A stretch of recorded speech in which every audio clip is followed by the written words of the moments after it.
끌어당김의 법칙이 실제 할 뿐만 아니라 효과가 있고 또한 현실 세계에서 물질적 결과들을 가져다 준다는 사실에 대해 당신이 스스로 입증할 수 있는 최상의 증거가 바로 지금부터 시작할 것이다. 당신은 이제 막 자신이 창조하고자 의도했던 정확히 바로 그것을 창조하고 있는 순간에 있기 때문이다. 끌어당김의 법칙에 대한 자각과 그것의 작동 방식에 대한 이해는 당신이 목적 있는 삶을 살아가는 데 있어 필수적인 것이다. 사실상 그것은 당신이 이곳에 존재하는 원래 목적인 기쁨이 넘치는 삶을 살아가는 데에 꼭 필요한 것이다. 그 어떤 것도 당신의 삶 속에 우연히 나타나지 않는다. 당신이 끌어당긴 것이다. 그 모든 것들을 말이다. 예외는 없다. 당신이 매 순간 품고 있는 생각들에 반응하고 있기 때문에 정확히 말해 당신이 자신의 현실을 창조해 나가고 있다고 할 수 있다. 당신이 경험하는 모든 것들은 당신이 일으키는 생각들의 끌어당김의 법칙이 반응함으로써 끌려오는 것이다. 당신이 지금 초점을 맞추고 있는 그 생각이 지금 당신 내면에 어떤 진동을 활성화시켰으며 그 끌어당김의 법칙은 그 진동에 바로 지금 반응하고 있기 때문이다. 자기 자신을 자석이라고 간주하고 매 순간 자신이 생각하고 있고 또 느끼고 있는 것과 본질이 같은 것들을 자신에게 끌어오고 있다고 생각하라. 따라서 만일 자신이 뚱뚱하다고 느끼고 있다면 날씬함을 끌어올 수 없고 자신이 가난하다고 느끼고 있다면 풍요로움을 끌어올 수가 없는 것이다. 그건 법칙에 위배되기 때문이다. 무언가를 생각하는 것은 그것을 당신의 삶으로 초대하는 것이다. 그러므로 이 법칙을 이해하게 되면 지금 자신의 주의가 어떤 것에 가 있는지를 알아차리게 되고 그러면 당신은 스스로의 삶에 대한 통제력을 회복하게 된다.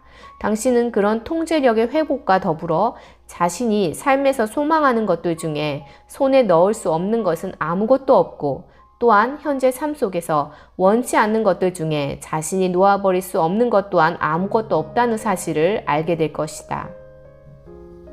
당신은 눈에 보이는 이 육체를 훨씬 뛰어넘는 그 이상의 존재이다. 또한 실로 놀라운 창조자이기도 하다. 그리고 우리에게는 내면 존재라는 것이 있는데 우리의 감정은 나의 관점과 내면 존재의 관점이 일치하는지 아닌지를 보여주는 지표이다. 일례로 당신에게 어떤 일이 일어났다고 가정해보자. 현재 당신은 그 일을 더 잘했으면 좋겠다라고 자책하면서 스스로 무가치한 존재라는 관점을 가지고 있다면 당신의 내면 존재는 당신이 지금 잘하고 있고 지혜로울 뿐더러 영원히 가치 있는 존재라는 관점을 가지고 있기에 그 두 가지 관점 사이에는 커다란 불일치가 존재한다. 그래서 당신은 이러한 관점상의 불일치를 기분이 나쁘게 느껴지는 부정적인 감정의 형태로 느끼게 된다. 반면에 당신이 현재 자기 자신에 대한 자부심과 긍지를 느끼고 있다거나 자신이나 타인에 대한 사랑과 감사를 느끼고 있을 경우 그럴 때 당신이 느끼는 감정은 내면 존재가 느끼고 있는 감정과 훨씬 더 가깝게 일치하게 된다. 이러한 경우 당신은 긍지나 사랑, 감사와 같은 기분 좋게 느껴지는 긍정적인 감정을 느끼는 것이다. 당신의 관점이 그렇게 그것과 일치하게 되면 당신에게 유리한 끌어당김이 일어난다. 다시 말해 당신이 더 좋은 기분을 느낄수록 당신의 끌어당김은 더 좋아지게 되는 것이고 더 좋은 일이 당신에게 일어나는 것이다. 당신의 감정이 알려주고 있는 사실, 즉 지금 현재 자신이 원하고 있는 것을 창조하고 있는 상태인지 아니면 원치 않는 것을 창조하고 있는 상태인지를 이해하는 것은 정말 중요한 일이다. 창조를 가속화시키는 방법은 당신이 어떤 주제나 대상에 주의를 기울이면서 그와 동시에 오로지 긍정적인 감정만을 느낀다면 그것은 매우 빠르게 당신의 경험 속으로 들어올 것이다. 하지만 간혹 사람들은 자신의 소망이 이루어질 수 없다는 염려나 의심, 불안이나 걱정을 느끼면서 동시에 원하고 소망한다라는 말을 함께 사용하는 것을 듣고는 한다. 만일 당신이 나는 빨간색 차를 갖고 싶어 라고 말하면 사실상 당신은 생각을 통해 그 빨간색 세차가 당신의 삶 속에 나타나도록 창조 작업을 작동시킨 것이다. 이제 당신은 그 생각에 더 많은 주의를 집중하게 되면 그 차를 가지고 있는 자신의 모습을 더욱 선명하게 그려볼 수 있게 되고 당신은 그 차에 대해 더욱 흥분된 감정을 느끼게 될 것이다. 그러면서 더 기분 좋게 느낀다면 그 차는 더 빨리 당신의 경험 속으로 다가온다.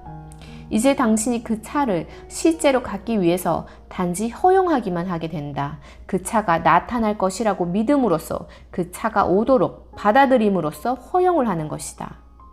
하지만 만일 당신이 그 차에 대해 생각하면서 그것을 얻지 못할까봐 걱정을 하고 있거나 또는 아직도 그것이 나타나지 않았다고 실망하고 있다면 지금 당신의 초점은 그 차가 없다는 사실에 맞춰져 있는 상태이기 때문에 당신은 그 차가 자신의 삶 속에 나타나는 체험을 허용하지 않는 것이다. 나 자신을 어떻게 바라볼 것인가? 자신이 바라는 식으로 이미 바뀌어져 있는 모습으로 바라보아야 한다.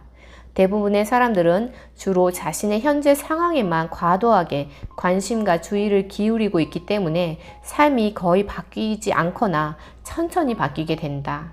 당신의 체험 속으로 진실로 긍정적인 변화를 가져오기 위해서는 반드시 지금 현재 일들이 드러나 있는 상태라던가 자신에 대한 다른 사람들의 시선을 전혀 개의치 말아야 하며 또 자신이 바라는 식으로 일들이 바뀌어져 있는 방향 쪽을 향해 더 많은 주의를 기울여야 한다.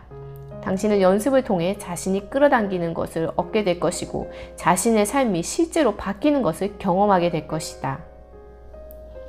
그대가 진짜로 할 일은 자신이 원하는 것을 결정하고 난 다음 온전히 그것에만 주의와 관심을 집중하는 것이다. 그대는 자신이 원하는 어떤 것에 초점을 맞춤으로써 그것을 자신에게 끌어오게 되기 때문이다. 이때 감정이 느껴지는 생각을 계속 지속시켜야 하며 이제 그대는 세상에서 가장 강력한 자석으로 바뀌어 간다. 그것이 그대가 원하는 어떤 것이든 자신의 인생 체험 속으로 끌어당기는 방법이다. 자신의 삶에서 경험하기를 원하는 환경과 사건들을 끌어당기기 위해서 대단히 크고 강력하며 열정적이고 긍정적인 감정을 불러일으키는 강력한 힘을 지닌 생각들을 매일 10분에서 15분 정도 의식적으로 연습을 하는 것은 대단히 가치 있는 일이라고 할 것이다. 날마다 약간의 시간을 이렇게 할애해 건강, 활력, 풍요와 행복한 관계 등 자신이 꿈꾸는 완벽한 삶의 비전에 부합하는 모든 요소들을 의도적으로 끌어당기는 방법이다. 이 과정을 시작하기 전에 먼저 자신이 행복한 상태가 되는 것이 중요하다. 그대가 행복하지 않거나 아무런 감정을 느끼지 못하는 상태에서 시작할 경우에는 별 효과가 없기 때문이다. 그것은 밝고 가벼우며 고양된 느낌으로써 일종의 모든 게 좋고 괜찮다라는 감각을 의미한다. 기쁨을 추구하는 것은 매우 중요하다. 그것은 자신이 바라고 소망하는 모든 것들과 진동적으로 일치되는 법을 찾아가는 것이기 때문이다. 기쁨이 자신에게 가장 중요한 것이 될 때 당신은 결코 기분 좋게 느끼지 않는 다른 것들에 더 이상 초점을 맞추지 않을 것이다. 결과적으로 당신은 오로지 기분 좋게 느껴지는 것들만을 생각할 것이기에 마침내 당신은 자신이 소망하는 수많은 것들로 가득 찬 멋지고 놀라운 삶을 창조하게 될 것이다. 그렇게 기쁘고 행복해지겠다는 바람을 간직한 채 자신의 감정에 민감해지고 그에 따라 더 기분 좋게 느껴지는 것들 쪽으로 계속 자신의 생각을 이끌어가면 지속적으로 당신의 진동은 더욱더 개선되는 것이다. 그리고 마침내 당신은 자신이 바라는 것들만을 자력으로 끌어당기는 존재가 되는 것이다. 의식적이고 의도적으로 자신의 생각을 뜻하는 방향으로 이끌어가는 것이야말로 기쁨에 넘치는 삶을 창조하는 열쇠이다. 하지만 무엇보다 이렇게 기쁨을 느끼겠다는 바람을 의도하는 것이야말로 그런 목표를 달성하게 되는 최고의 계획이라고 할 수 있다. 왜냐하면 당신이 기쁨을 추구해가는 과정 속에 자신이 바라는 멋지고 근사한 삶을 끌어오게 할 모든 것들이 찾아내게 되기 때문이다.